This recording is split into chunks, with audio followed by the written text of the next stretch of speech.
خبر شامل کرتے ہیں بلوچستان کے شہر پنجگور سے ہمارے گدروشیا پوائنٹ کے نمائندہ فرید عمر سے۔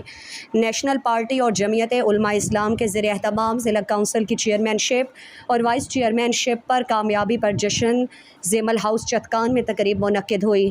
نیشنل پارٹی اور جمعیت کے رہنماؤں، نیشنل پارٹی کے صوبائی صدر اور سابق صوبائی وزیر صحت میر احمد صالح، سابق M P Haji Muhammad Aslam Baloch, national party کے صوبائی deputy secretary Haleen Baloch, J U I کے ضلعی امیر حافظ محمد اعظم بلوچ، نیشنل پارٹی کے ضلعی صدر حاجی صالح بلوچ، نومنتخب چیئرمین عبدالمالک صالح، نومنتخب vice chairman Fahad Atta, Haji Abdul Aziz Haji Atta Ullah Baloch Gohram Sharif, chairman Shoaib Sher Ali, وزیر چیئرمین میونسپل کمیٹی تصب عبد الرحمن ملزئی، شہباز ایڈوکیٹ اور دیگر نے پروگرام سے خطاب میں کیا۔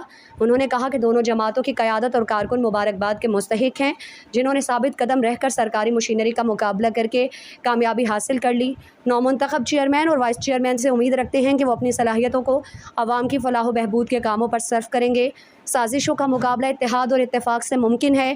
آج پنجگور نے ثابت کر دیا کہ شعور کی جیت ہوتی ہے۔ انہوں نے کہا کہ ضلعی چیئرمین شپ عوام کی امانت ہے۔ یونین کونسل کے چیئرمینوں اور کونسلران کے تہہ دل سے مشکور ہیں کہ انہوں نے مراعات کو ٹکرا کر سوچ اور فکر کا ساتھ دیا۔ اتحاد میں برکت ہے۔ نیشنل پارٹی کا جمعیت کے ساتھ مستقبل میں بھی اتحاد قائم رہے گا۔